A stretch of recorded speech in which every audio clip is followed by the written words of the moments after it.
Hello and welcome back to another episode of Critical Reactions with your host, Bryan. It is Monday. It's a new week. We're going to start a new theme. This one is music inspired by arts. It seems pretty self-explanatory. I don't feel like I need a little spiel at the end of this theme name in order to explain what we're doing. We're going to kick it off with some King Crimson right here. This one's a little different though. My vision for this was originally music inspired by arts that was generally well known. For example, a lot of the requests have been about music based off of popular film or novels. This one, though, I don't know what it's inspired by. See, when King Crimson was on tour, Adrian Belew got a letter from his then wife Martha. And the letter was about how a painting that she just made her feel her thought process while doing this painting. That letter became the inspiration for this. It's sort of an indirect inspired by art, but it still has that connection. I don't know what that art piece was. Maybe I'll be able to find a picture of it later on, but it isn't like, I don't know, a song based off of The Lord of the Rings, for instance, that I would just already have some sort of knowledge about or would easily be able to track down. So with all of that said, let's dive into a track from King Crimson called Indiscipline.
I do remember one thing. Took hours and hours and hours. And by the time I was done with it, I was so involved. Didn't know what to think. Well, I carried it around with me for days and days, playing little games, like not looking at it for a whole day, and then looking at it to see if I still liked it.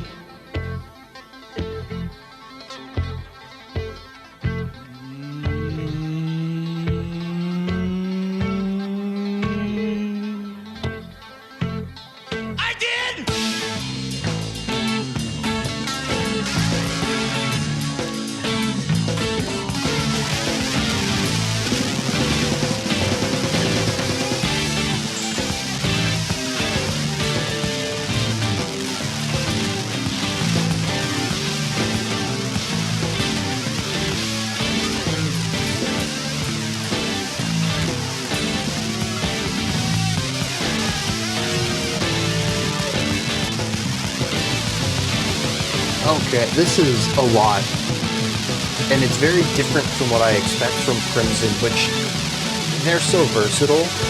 I repeat myself. myself when under stress. I repeat myself when under stress. I repeat myself when under stress. I repeat myself when under stress. I repeat myself when under stress. I repeat myself when under stress. You know, the more I look at it, the more I like it. I do think it's good. The fact is, no matter how closely I study it,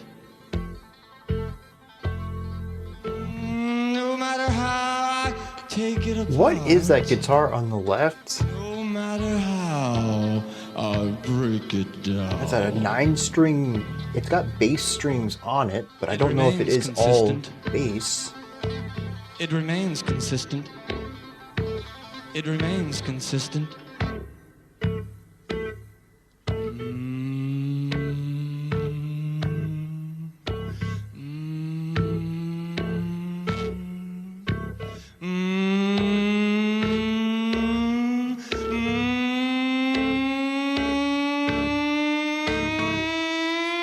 I wish you were here to see it.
I like it.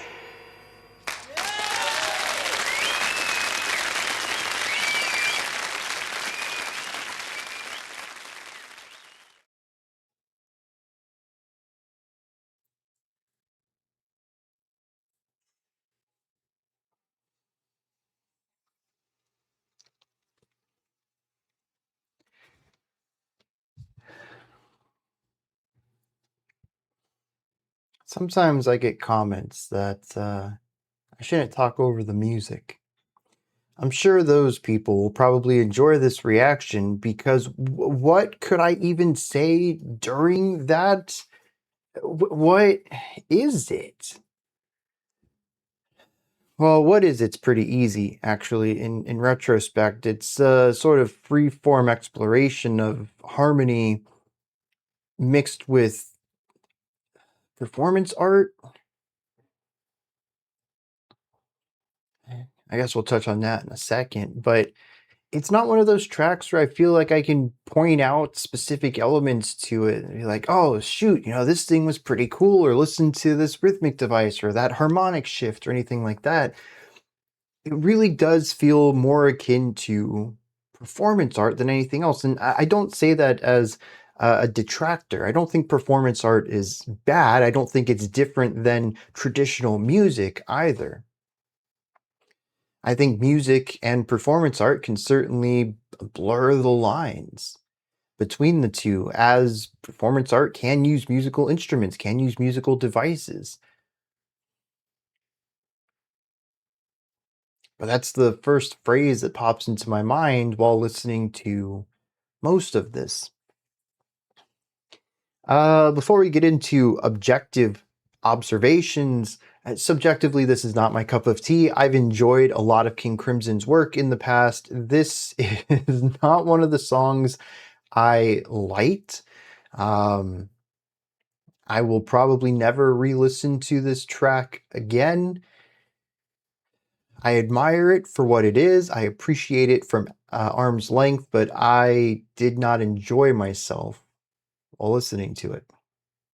And a lot of that comes down to the fact that it's two main ideas, neither of which that I enjoyed, but let's explore these in a more objective framework. We have the intro, the middle section, and the outro, which is noise. That seems, again, a bit disparaging for what it is, but honestly, that's how I relate to it. When I try to find the harmonic core of it, I can't. All three of these instruments seem to be in their own key. It's creating a ton of disharmony in here. None of them are really trying to work together to create a harmonic core. It is noise, it is harmonized chaos. But when I also listen to the individual lines themselves, devoid of notes, what type of rhythmic devices are we working with? All three are doing their own thing. We have a soloist on stage, well, on, yeah, stage left, but on our right anyways, the guitarist. Just playing these really interesting licks. I think in and of itself, these guitar lines are melodically exploratory. They are technically impressive. There's a lot of different techniques in play here. There's bending, there's quick playing, hammer-on pull-offs, there's held out notes, there's fluidity and phrasing to it. It has growth and retraction. It feels like it breathes. That's wildly juxtaposed from this walking bass line that we have on the other side of the stage, which I'm not even sure if that was a bass, but it certainly played bassy notes. Many of those strings looked like they were too thin to be a bass guitar string, but whatever, man. When you got 9 strings on a guitar, you can be a bass and an electric combined. This instrument is mostly a static rhythm, and much like a jazz bass line, is walking up and down notes. Boom, boom, boom, boom, boom, boom, boom, boom, boom, boom. Very static rhythm to it all. There's a couple of syncopated ideas. Sometimes we throw in eighth notes instead of quarter notes, but the general idea is just this constant beat beneath everything that I assume is chord shaping. But again, the lack of chordal, harmonic, or even key-based information in this track means that all of these notes kind of sound random to me. Maybe within their own context they make sense, but within the context of every other note choice in this track, it's just feeding into the noisiness of it, the lack of central harmony. And it's just consistent. Note, note, note. And then we have our vocalist in the middle making his guitar scream.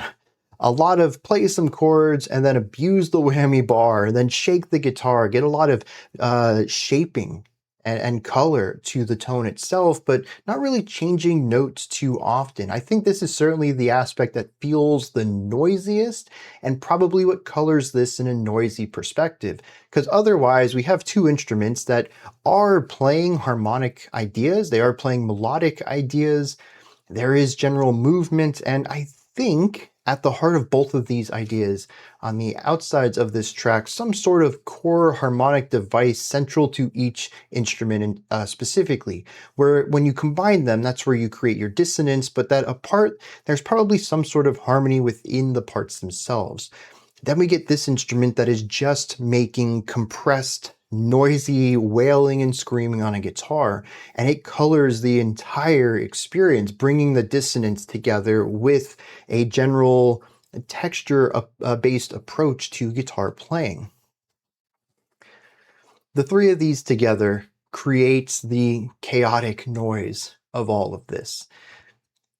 The way that I view this is a difficulty to understand. I found it pretty easy to follow the lyrics since there's not much going on in that section, but we'll talk about that in a moment.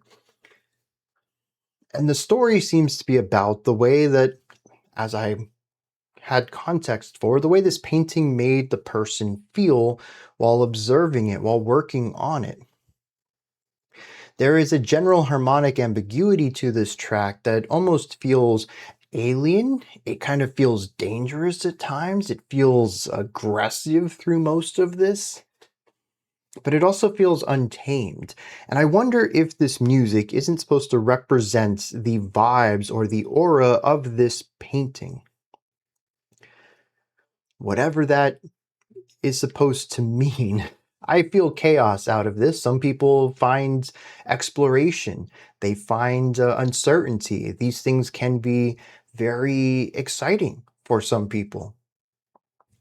Some people like more familiarity in their exploration. Some people like to go where no one else has gone before. This is going to feel different to different people. I find it is incredibly anxiety inducing. And this does lean into some of the lyrics, which again we'll touch on later, but I do feel that I find myself in parts of this track, but also find that the track explores ideas that I am not the participant in. But again, I think there's so much room for bias to be injected into this for personal experience that everyone who listens to it is going to take something different out of it. Before we get to the spoken word section, the first thing in this track that really threw me, aside from the lack of strong notion of harmony, is rhythm. One of the first things, I don't even necessarily focus on this in my mind, but groove is something that comes rather naturally to me. I am familiar with many of the main ways that several of the main, or I should say most common, time signatures used are presented. When you have a 5/4 or any sort of 5 group, could be 5/8 if you want, that's a bit of an odd time signature, but if you have 5 beats in a phrase, there's a couple of ways that's usually portrayed. I just innately understand them, having heard so many songs and played so many songs in 5. And so I don't usually have to think too hard about time signature. It's all about familiarity. It's no different than, say, learning your times tables back in grade school. You might have to use your fingers for a while or use arithmetic, but after you practice it for days, weeks, and months, you just automatically know. You've hard memorized these equations. And the same thing happens after you play and study time signatures and common ways to showcase time signatures over decades of your life. You just kind of recognize them. They become a part of how you listen to music subconsciously.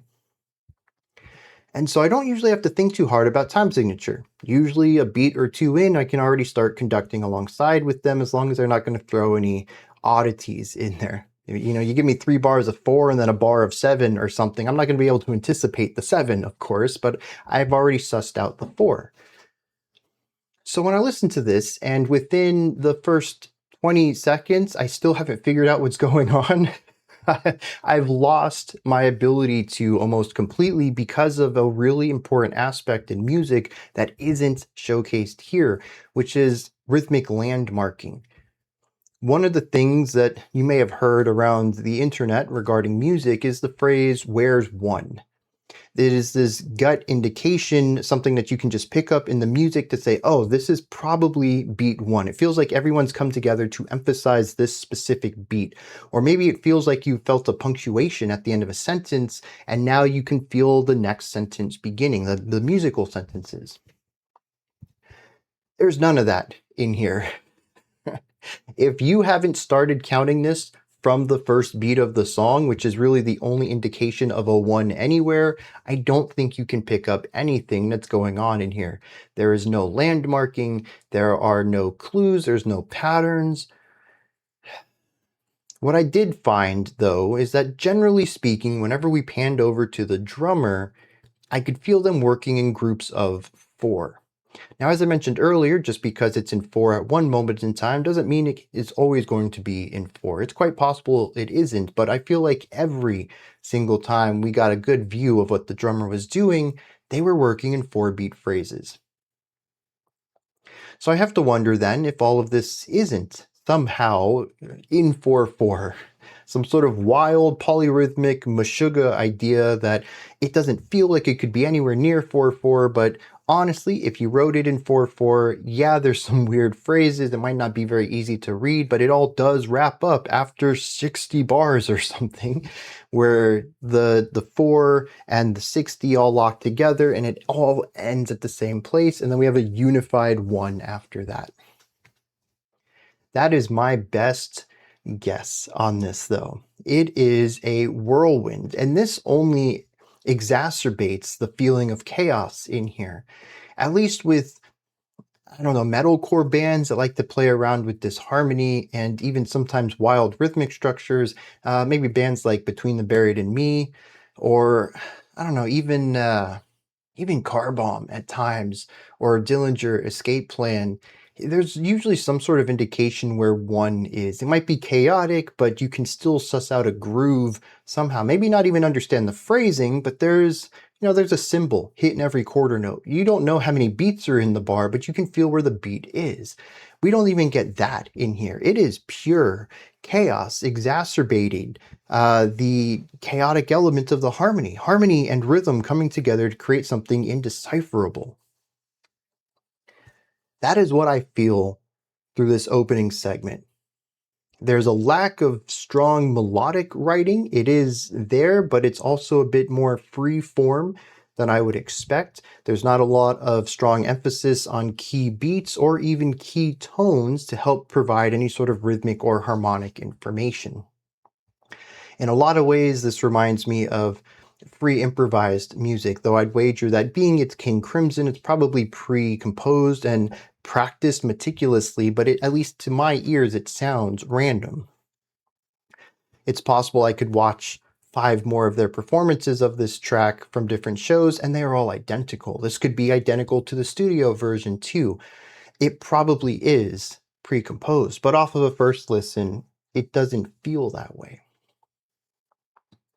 All of this is what ties into this crazy, chaotic anxiety of the opening of this track that persists through the middle and finale as well.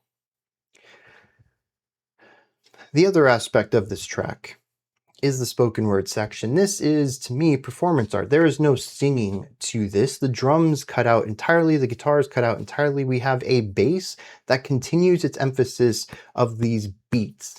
And I suppose now that I'm saying this, I guess there is a core pulse throughout this track if you wanted to follow that bass, but it never felt like it was the same pulse as the drums.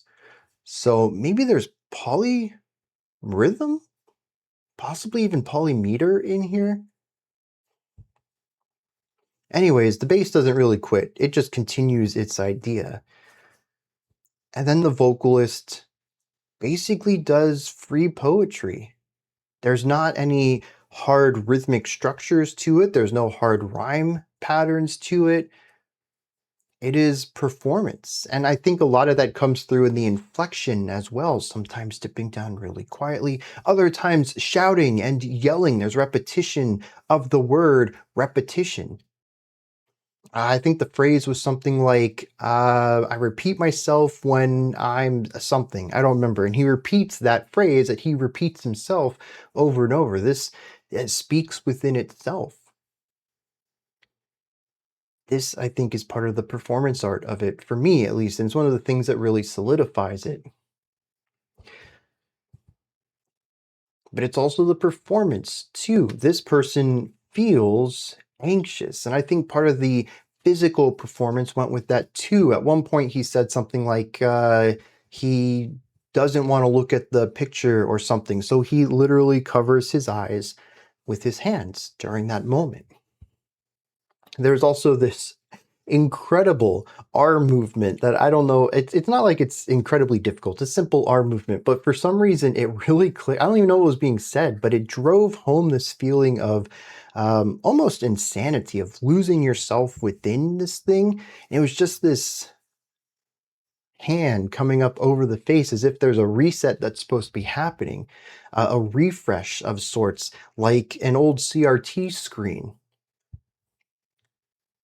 And yet the face doesn't really reset. The body language doesn't reset. There's just this barrier that is now present between the artist and the audience momentarily. I think the fact that this doesn't really have much music behind it either also makes it feel a bit more like performance art.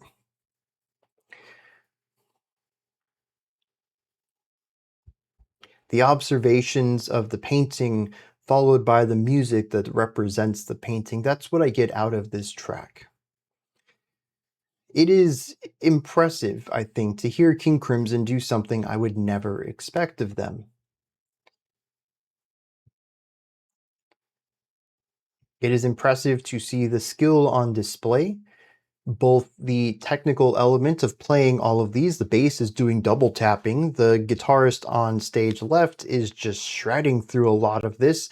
There is a very punky noise approach to using the guitar, very non-traditional approach from our vocalist. The drummer is all over the place. Like, there's a lot of technical skill on display. But there's also an incredible time-based skill too. Assuming that this isn't in 4/4, which I'm still not sure, but let me rephrase that. Assuming this is in polyrhythm, we have we have a guitarist who's kind of doing nothing during these segments. Just kind of chilling while the vocalist does their thing and the bassist does their thing. The drummer's chilling as well, and yet everybody comes in at the right time. There is 40 to 60 seconds of silence in an odd time signature, and they're all counting that perfectly. Now, I'll tell you also, as a performer myself, playing trumpet, playing classical music, there will be times when I just have 60 bars of rest. After a while, you stop counting the bars and you just kind of know, oh, the flutes are playing this line. After this note, I come in. And that's probably what's happening here too, but you still have to practice to get up to that point. It is still incredible to me how locked in all of this works, how locked in all these musicians are, and how effortless this song feels coming in at those big moments. There's still a lot of skill on display. Again, even though I'm not a real big fan of this, I still appreciate what they're doing, what they're aiming for, and their accomplishments within that vision. Let me dive into some lyrics on this one, and then we're going to wrap this one up. It's not a track about working through an art, but actually completing a work of art, and then trying to figure out, well, through the lyrics, it seems they're trying to figure out if they like it. I find that when I finish something, I'm trying to figure out if it's actually finished. I'll be kind of honest. I'm not usually a fan of the music I make. I like the music in the process. When it's over, I've fallen out of love with it. I think I've spent too much time with it. It's tough for me to look at something I finished and enjoyed, at least in the moment. Coming back to it months later, oh, dang, I did a good job on that. But at the moment of saying, I think this is done, I'm usually done with it. Anyways, the first verse says, I remember one thing. It took hours and hours, and by the time I was done, I was so involved I didn't know what to think. That's me right there. I carried it around for days and days, playing little games like not looking at it, and then looking at it to see if I still liked it. I did. The second verse says, I repeat myself under stress. Several times repeated that. The more I look at it, the more I like it. I do think it's good. No matter how closely I study it, how I take it apart, how I break it down, it remains consistent. I wish you were here to see it. I like it. What I find interesting is that reading these lyrics, it feels more like a letter. In fact, I wouldn't be surprised if this was the exact letter that Adrian received from his then wife. The way it's presented, though, within the confines of this chaotic music and with this performative display of almost heightened emotion, it feels more chaotic, more sinister than the letter lets on. And I guess that's to say that the lyrics are extremely tame compared to the experience of hearing the lyrics.